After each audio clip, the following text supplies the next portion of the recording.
Hey everyone, welcome back to Shop Life. We're back again at another pull apart. So you guys seem to love this series and I love doing them, but it is a super hot day today and we are in the middle of the afternoon. We're gonna try to go through this yard, see what we can find. You know, we love BMWs, so we're gonna see what we can find as far as BMWs are concerned. And this yard does have quite a bit of them, but they do not have pictures listed on their website. They only have the actual cars that are here. So there's a couple E36s, couple E46s and more. So let's just walk through here. We'll try to go row by row and we'll see if there's any other cars that catch our eye as well. We've got the chest cam on and I've got it pointed up a little bit higher like you guys suggested. So hopefully this works out. Let's get right to it. All right, so we are already on the second row. Here's an Audi A4. Oh, actually it's not an Audi, it's a Passat. You know, that's one thing about a lot of Volkswagen stuff, their parts are not worth a lot. I mean, because there's just so much more out there. I mean, obviously if you find something rare, it might be worth something, but like a lot of this stuff, the whole VAG community in general, there's a lot of aftermarket support for it. There's a lot of parts that are always being made. You know, there's not really too much that we're looking for. You know, some of the Audi stuff, yeah, you could probably find, you know, some S-Line stuff and stuff like that. That will probably be worth something, but there's not too much in these base model Volkswagens. So we actually used to own a Jetta wagon. It was our first wagon that we actually ever bought.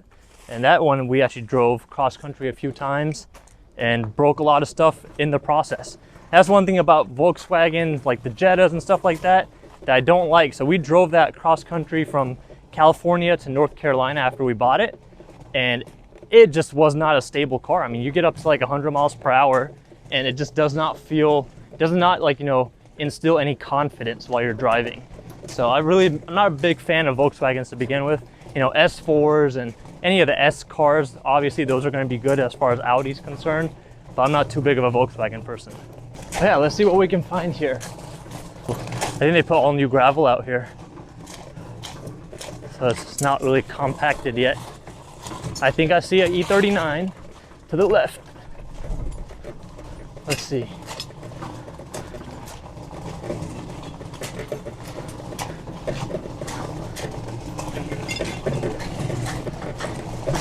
This is making a lot of noise. Here, you want to push it? Yeah. So Selena's going to be pushing the wheelbarrow now.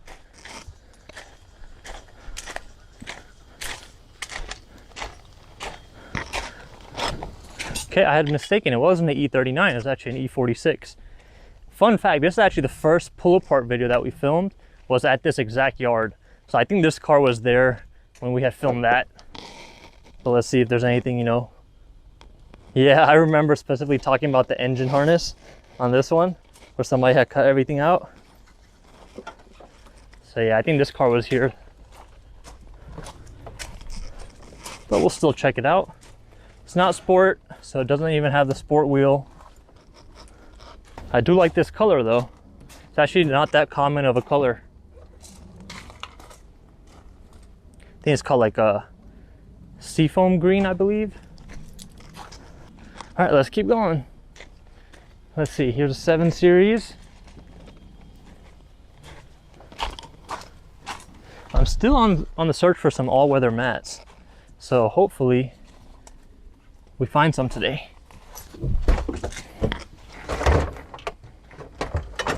Man, there's a lot of flies.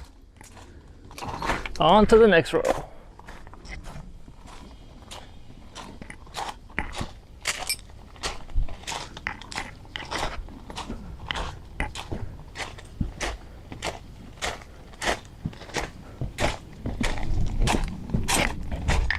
So I'm not sure if you guys follow me on Instagram, but lately I've been I bought a commercial zero-turn mower, and I've been getting into that quite a bit. You know, whenever I want to get off of cars for a little bit, I've been working on that mower since it needs a lot of work. And it's crazy how different, you know, I mean, yes, it's still mechanical stuff, and there's a lot of stuff that's actually shared with commercial mowers, like the wheel bearings, all the hoses, the wiring, and stuff like that. You know, just in terms of how it's done, it's very similar. And one thing I've noticed is there's not that many, like, you know, there's not that much information out there for commercial mowers. So it's a lot of stuff. Like the one that I have is a Cub Cadet commercial. And what I've been doing on theirs, I've actually been pretty much taking everything apart and figuring out, you know, part numbers for everything, because if you look at the diagrams that Cub Cadet or MTD provides, you're not going to be able to buy anything for a good deal because they have just that specific number, and that part number will give you parts that are worth like, you know, $200-300, like the spindles that I'm trying to rebuild.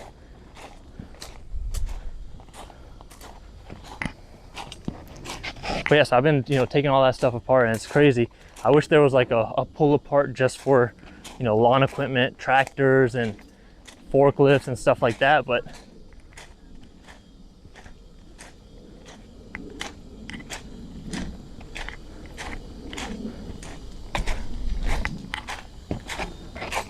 people must be like, why is he making her carry the wheelbarrow? It's because I noticed that when I'm pulling this wheelbarrow or pushing the wheelbarrow, my chest obviously goes down. It's actually very loud today. So telling her to put the wheelbarrow down somewhere while I walk till I find something interesting. I think they cleared out some of the BMWs because it's not as many as I remember last time. So as you guys probably have already figured, we kind of stick to the import section. I discussed this in one of our other pull apart videos. You know, the domestics, they're just not, we don't own any domestic cars besides our F-150. So there's not really much parts that we are looking for. And a lot of the domestic stuff, there's not really, you're not gonna find any like, you know, good LSs here besides like the 6.0s and 5.3s and stuff like that, which we don't really need any of those right now, so we should be fine. There's quite a bit more people today because it's a Saturday.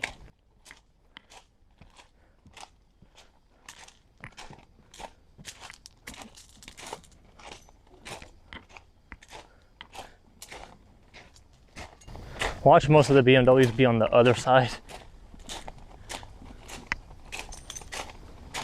I mean, I don't mind walking through here. It might be something that we would find that might be pretty cool. You never know.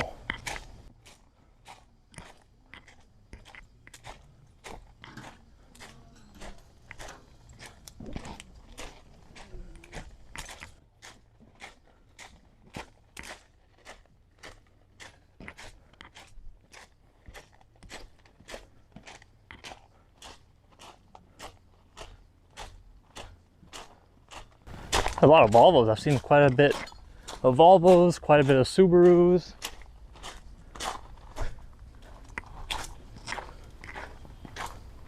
Yeah, I'm pretty sure all the BMWs are going to be on the other side.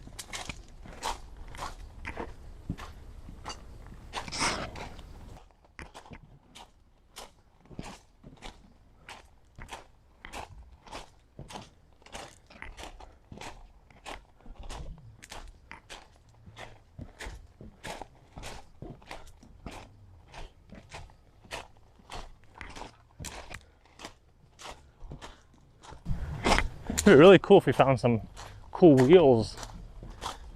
Always on the search for some nice wheels.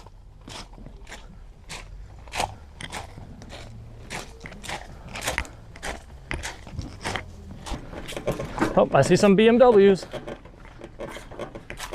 Okay, I only see one, but when there's one, there's gotta be more.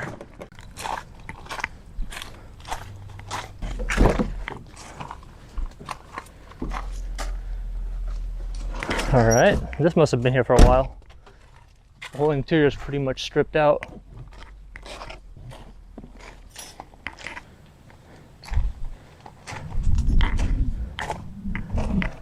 Man, there's so much space in here. It fits so much.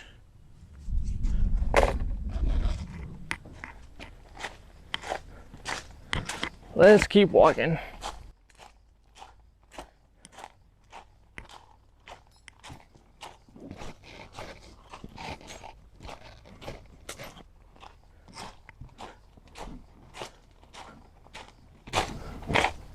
So all over there is all domestic. So I think all the imports are just right here. Hope we find something.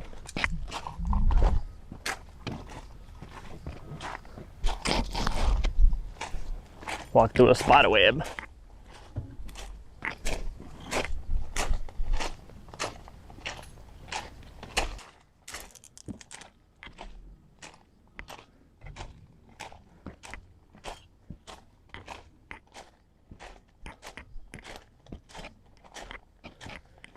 Here's the E39. Let's see what we got here. So this is an older one. So it's a 528. But it's my favorite color, Alpine White.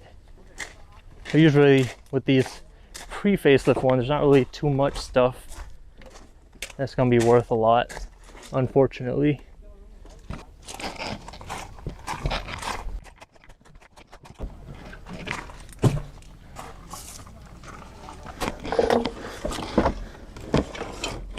Okay, you never know, they might have all-weather mats. Fortunately, this one doesn't.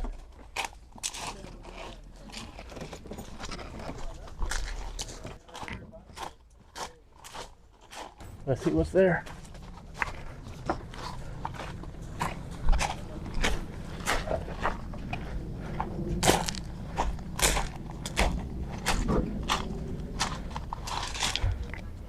How's it going?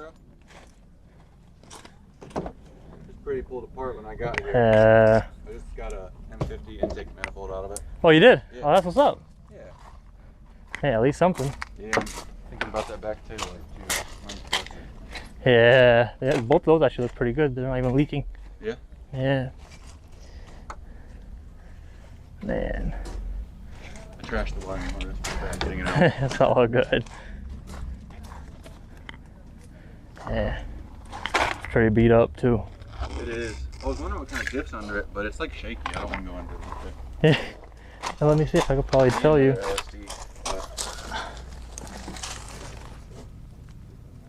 think the writing's on like the top of them. Yep. You gotta drop it to see. Yeah. You want to just spin the wheel? Yeah, it does.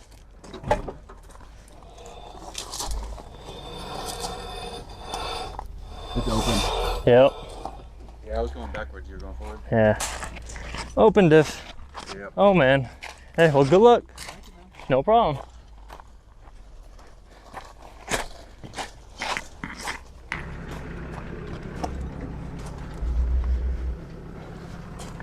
All right, so here's the E90.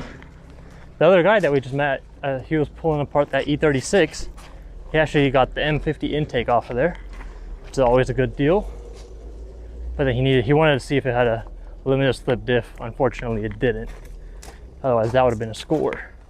Yeah, it's so hot. Oh my goodness. I see an E46. Facelift. Alpine White.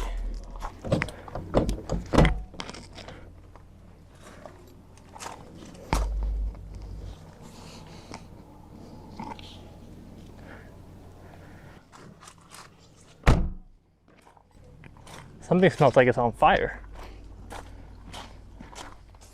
I think I see another E39 wagon. Oof. You can never go wrong with the wagon. But this one got really beat up.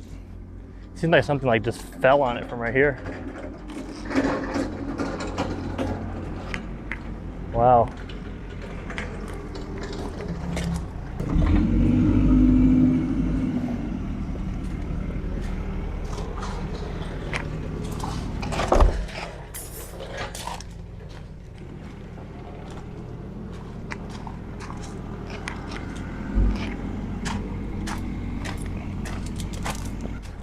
I'm not really seeing much. I think we might actually end up having to go to the domestic section after all today.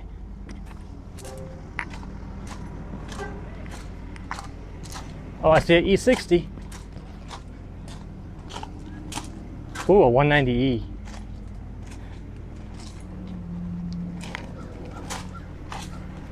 Isn't it crazy to think that this body style was right around the same time as the E46? Okay, maybe not this one. I think the one right after it. But it looked very similar. Like the E46 looked so much more modern back then compared to pretty much compared to most of the other manufacturers at that time.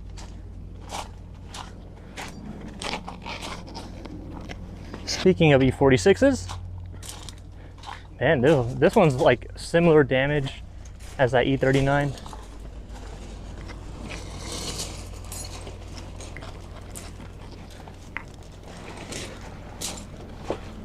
Same with this one too, the E60.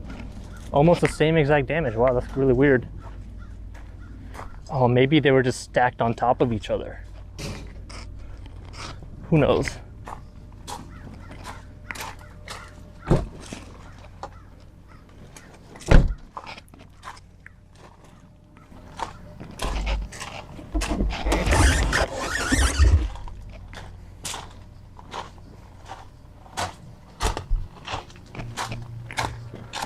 Another E46.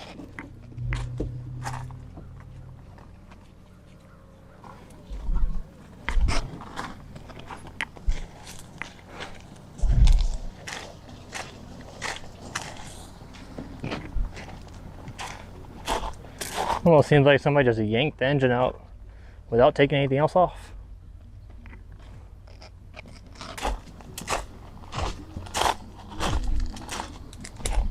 Well, this sucked. That's pretty much all of the imports. We didn't find a single thing. So let's look inside that 190E. Let's see if it has that old smell. Actually, not really. It smells more like gas. I think somebody took the fuel pump out. But this interior is very clean. Wow. Except for the driver's seat. This passenger seat is almost like nobody's ever sat in it. No cracks on the dash. All even the wood trim. Oh, well, the wood trim does have some damage. That's actually a really clean interior. Well, there's probably all of our BMWs right there. Let's see how many of these cars we can identify. Okay, so both of those are Infinities. This one's an Infinity and this one's an Infinity.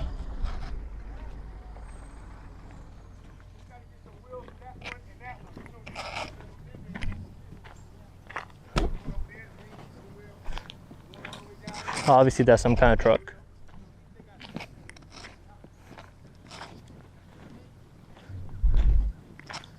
I wonder what they're gonna do with these. You know, they got them all wrapped up with netting. So where does it go now? Because it's not all metal, there's a lot of plastic in it too. Some of these even have wheels on them still.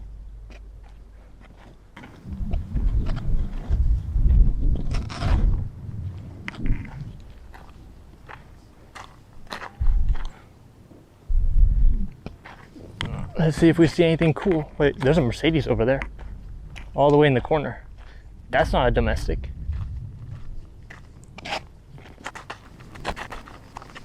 Wow, I'm stupid.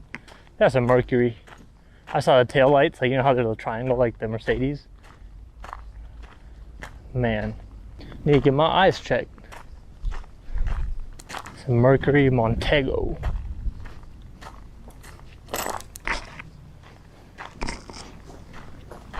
How's it going? Going great. I need to figure out how to get a car to save to work with. Man, I think this was a failure. We didn't find nothing. Man, this is one of the most disappointing pull-apart trips yet. We didn't find a single thing. I mean, they even said they had some new BMWs that arrived on the lot, but I really didn't see anything. I think the only one that was kind of recent was that E36 that we saw, that we met the guy who was already pulling some stuff off of it. But there wasn't really much on there besides that intake. And you know, if you needed some, the tail lights weren't that desirable either. So there wasn't really much on it. There was nothing that we needed off of there either. I was hoping for some X5s, because we do need some stuff for one of my friend's X5s. Also some stuff off of a Z3 that somebody contacted me about, but nothing. So I know that really kind of sucks, but hey, at least we still got to come check out the yard. You never know, you might have found something. We didn't find anything, we might go to another one, but it is what it is. It's a hot day, we're just gonna get out of here. We already walked through everything, so hopefully in our next one we'll find some treasure. We'll see you guys then.